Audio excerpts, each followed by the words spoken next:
I don't remember getting fat. Now, I know that sounds ridiculous because I've literally had about 110 pounds to lose. But I don't remember the exact day that I turned into the fat guy. I could tell you about the day I got married. I could tell you about the day I got my first Weber barbecue. I could tell you about the day I got my first desk job. I could tell you about a lot of events in my life. But it's not like I just became fat. It happened over a long period of time. It's not like you just wake up one day and you're 110 pounds overweight. That's not the way it works. So I don't remember the day I got fat. But I remember a whole lot of life decisions that added up day upon day upon day. To where one day you wake up and you go, holy crap, I'm fat. Right? That's how it works. Today, it's story time with Dude. Had someone last night in a live stream, or maybe it was on a video that I posted, and they said, hey, could you tell the story of maybe how you gained weight? And I said, well, I kind of already did that. I think the 5th video I uploaded, I kind of talked about some of the circumstances that led to me being overweight. But the thing that I kind of failed to really dissect was the emotional process that you go through as it happens. Because it does not happen all at once. You don't just wake up again and say, oh my gosh, like I'm 100 pounds overweight. You may be oblivious to the fact that you're gaining weight, and then you wake up one day and go, holy crap, I'm 110 pounds overweight. But reality is it doesn't just happen like that. So when it comes to the weight loss, electrolytes, it's not gonna just happen the same way. I've had people comment and say, take years to get this way. Don't expect to be fixed or, 155 pounds overnight. So true. So true. So again, I think a lot of people come up with excuses. Oh, I'm big boned. I've always been thick. I just got thick legs. You could probably all go back and find a picture where you're skinny. Like my wedding picture, I think I was like 120 or 125 pounds or something like that. I was skinny my whole life. I was a skinny dude.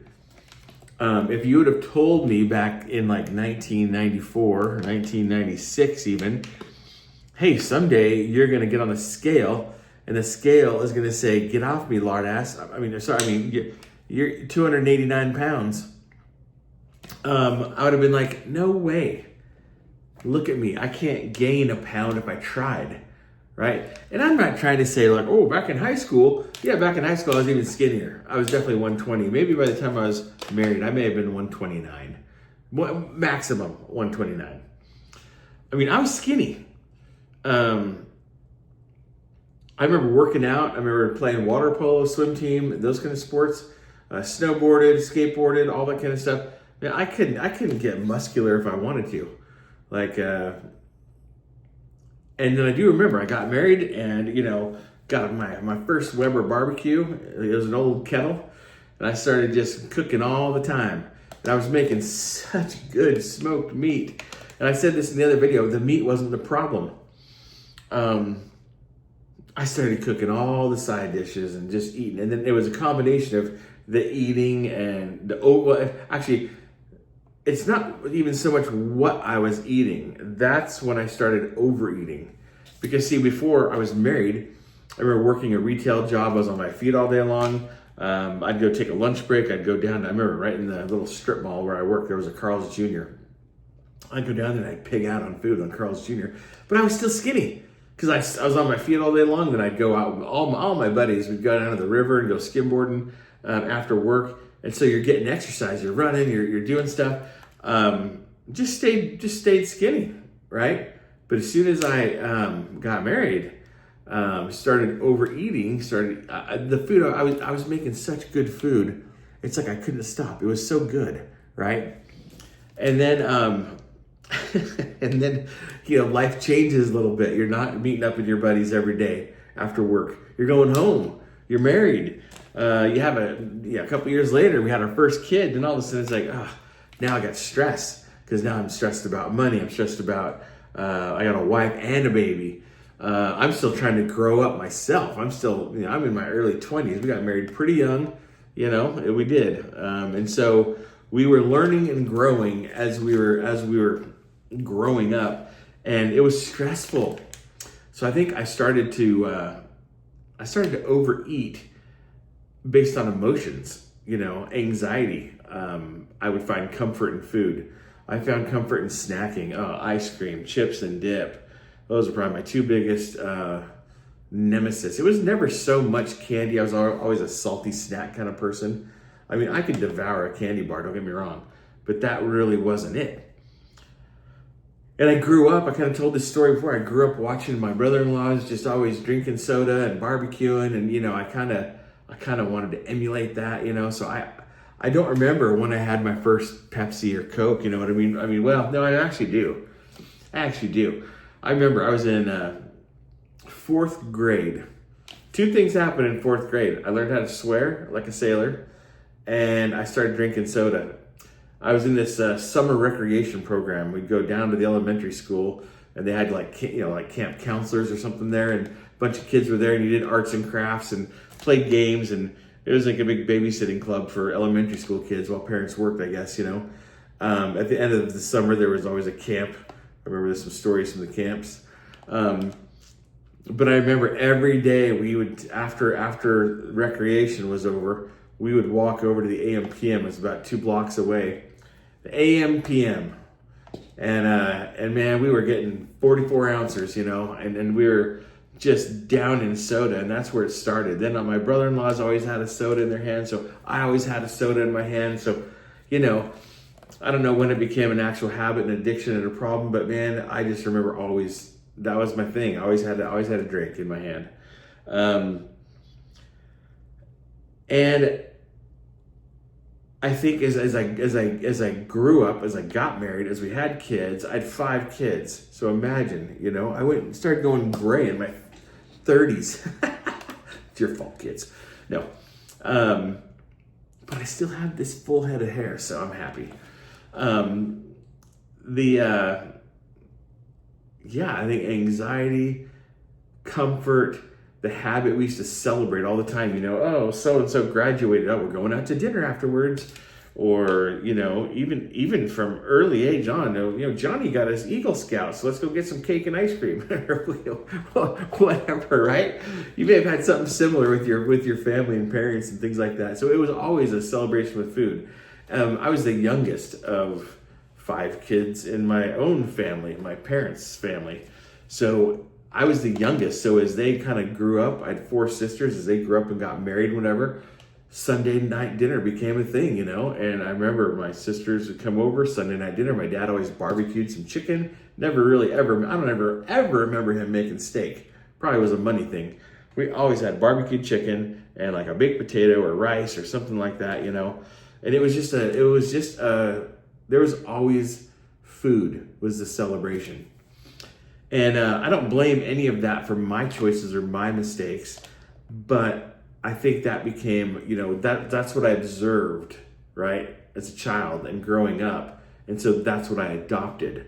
I adopted those habits and kind of that belief system of, that food is fun, food is comfort, instead of food is health or food is fuel, or, I have kids right now, man, they eat because they are building muscle.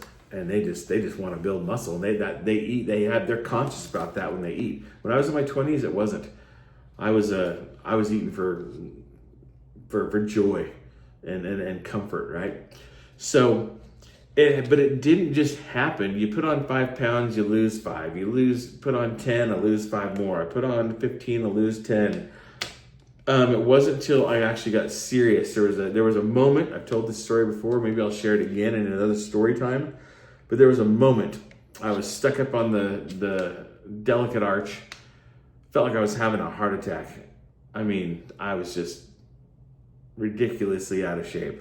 Came home, I found a Bill Phillips transformation website, and he was posting a challenge, and I joined the challenge, and literally, it was an 18-week challenge, but probably close to about 5 months later, I was named one of the champions, and I won.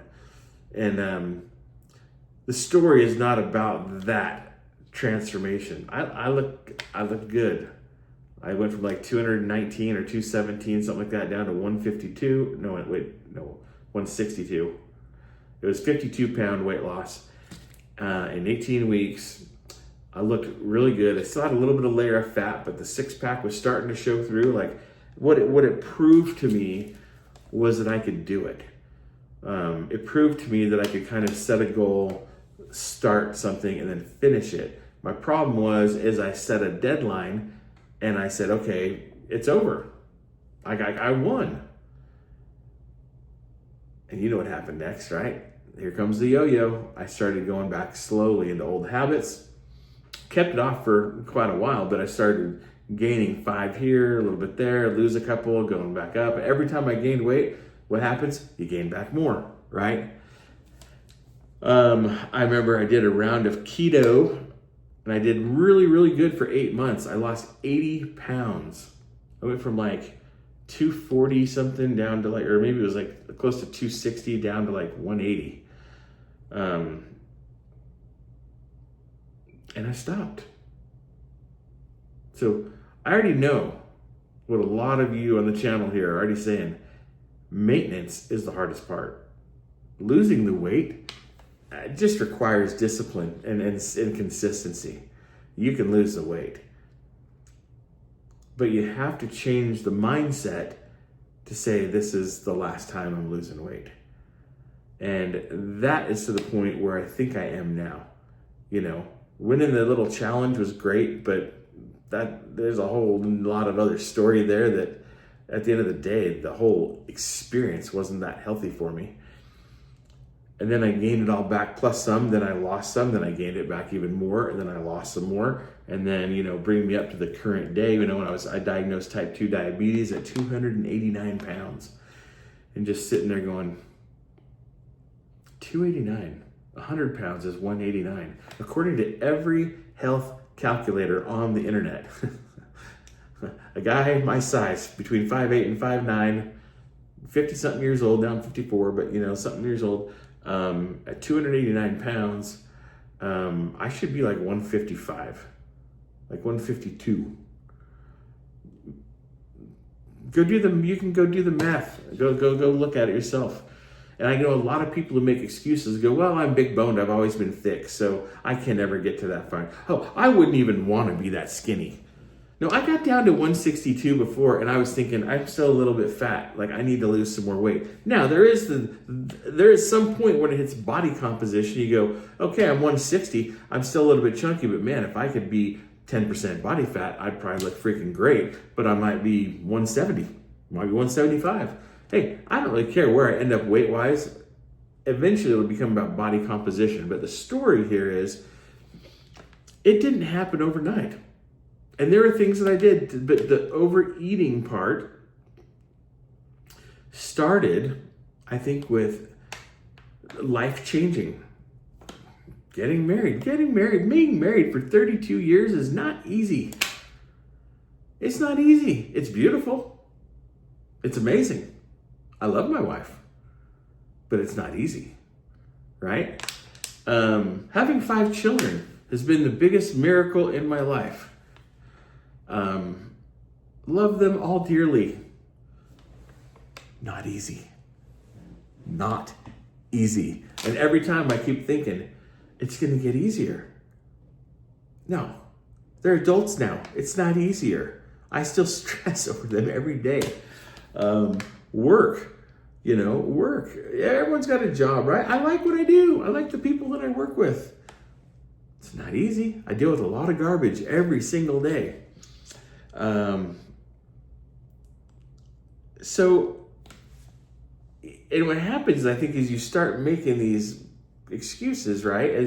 And you eat for comfort, you do different things. I'm speaking for me. I don't know about you, but I'm speaking for me. And then what happens is over time, it just slowly poisons you, right? No one just takes the bottle of poison and drinks it all at once, right? It's usually a slow process. And eventually one day you go, holy crap, I am the fat guy. And for me, that happened not too long ago. And I got serious about it. I lost 50 pounds again. Started managing my A1C, getting my A1C under control. And then I realized, so stupid, I'm taking a pill for the type 2 diabetes. I realized, well, I can get away with eating some stuff because the pill kind of manages the glucose. So now I've got a crutch, right? So it's easy. But guess what? When you want to get off the medications and you just don't want to, you want to live clean and you don't want to be beholden to any substance. I'm not saying it's chemically addictive or anything like that, but just, I have different reasons now. I want to do it for myself. I want to do it to prove that I can be free from any kind of medications, that I can enjoy my twilight years as I'm 54 and getting older. I want to be healthy for my children and for my grandkids. Oh, those grandkids. Someday they may watch some of these videos and go, I just want them to go, my grandpa was a stud. I don't have anything like this that I can watch of my dad or either one of my grandpas, let alone a great grandpa. I mean, wow. Hopefully this becomes a documentary that they can enjoy and really get to know who I am. But there's a lot of reasons that went into, I think there's actually deeper reasons. Maybe we'll get into those another time. I've identified emotional things, traumatic things, stress, so I think the surface level stuff is the stress, the anxiety, the habits, the comfort, the celebration, the relationship with food. I think there's a deeper level of why that relationship with food got bad and why I looked to it for comfort. And some of it is the evil drug corporations, the evil food companies who manufacture these foods to make them addictive and all that stuff. And I mean, I think that's all true, but it's not an excuse. So, yeah. We do things for joy and comfort to help manage stress and in life, but you don't really see the consequence of those choices and those behaviors overnight.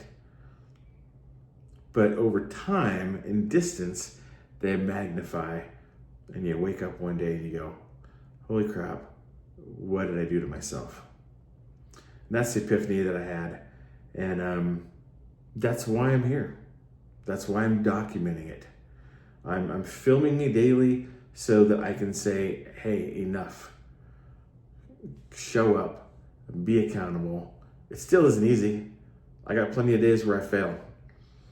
I'm probably gonna make a video tomorrow where I talk about some of my most recent failures, and I need help. I need support, guys. I appreciate all your comments all the time, but man, I need you to buoy me up.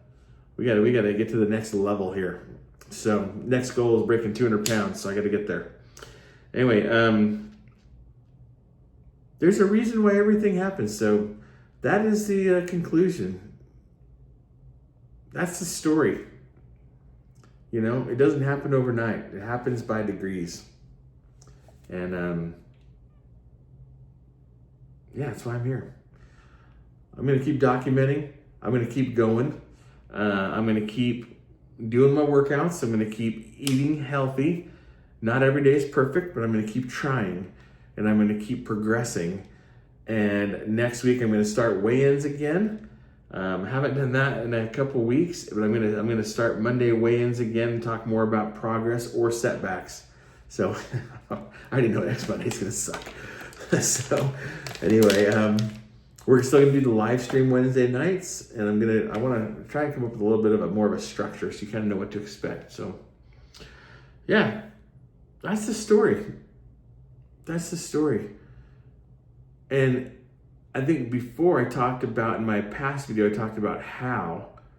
I think this is a little bit more of a, why and what happened mentally that caused me to do all that stuff and overeat and snack and constantly celebrate and all that kind of stuff. So yeah, we're correcting those things. I think behavior modification is the number one way to make long-lasting success. It doesn't come in a pill. So it's hard, but we're working on it every single day. So that's story time with Dude. Hey, or something like that. Anyway, we're doing it every single day. If you're new, I'm glad you could join us. If you're not new and you're a regular, thanks for coming back, and give it a thumbs up and hit the subscribe button. We'll see you tomorrow, Dude.